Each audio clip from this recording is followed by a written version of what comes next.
Five strange ways we make food last longer. Number 5. Radiation. Irradiation is not a new thing in cooking. After all, microwave ovens, which work by bombarding the food with electromagnetic radiation, have been around for decades.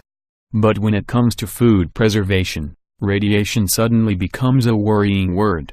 Preserved foods and radiation together tend to conjure images of nuclear shelters, things that glow in the dark and even agonizing death. The last one of those is actually a very accurate image. The thing is, it's not about your death, it's the death of pests and germs in your food. Food irradiation is a technique where the food is exposed to ionizing radiation, for instance X-rays, in order to kill or incapacitate germs and microbes. Done correctly, the process can slow or even completely stop spoilage. Number 4. High-pressure processing. Have you ever wondered how some products claim they have no additives, yet have a suspiciously long shelf life? There is a trick to that. It's called high-pressure processing. The food is subjected to a massive pressure of around 50,000 pounds per square inch for up to 15 minutes. This sheer pressure is enough to inactivate microbes, preserving the food up to 10 times to its usual shelf life. For instance, guacamole normally lasts around 3 days, but the high-pressure treatment increases this to a month.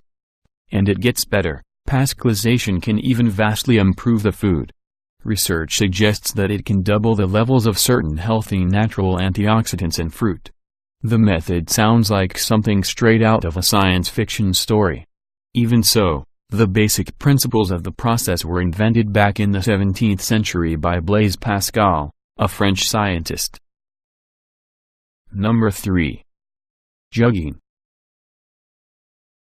Peculiar technique of cooking and canning meat at the same time. It is similar to the time-honored vagabond tradition of heating a can of beans over a fire using the tin as a makeshift cooking pot. Jugging is a more hardcore version of the technique. The tin is a large earthenware jug and the beans are replaced with meat. The jug is tightly closed and the food is slowly cooked inside it. The process results in a tasty, stew-like meal that is preserved in the tightly shut jug. Number 2. Plasma.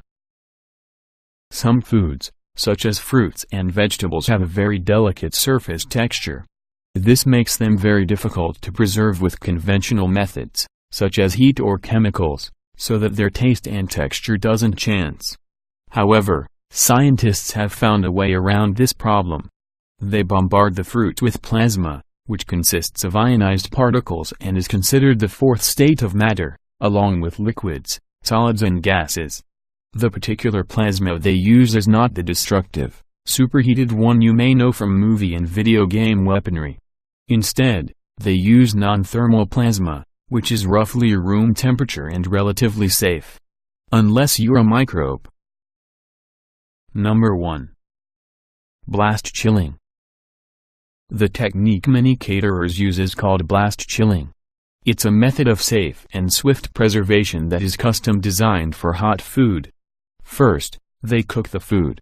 Then, they rapidly cool it down from 158 degrees Fahrenheit to 37 degrees Fahrenheit or below. As long as the process takes under 90 minutes, the food remains in the exact condition it was before chilling.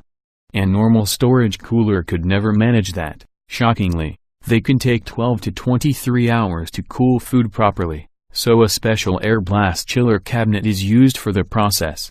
The frozen food is easy to transport and all they need to do is heat it up on location. Its taste and quality has remained the same.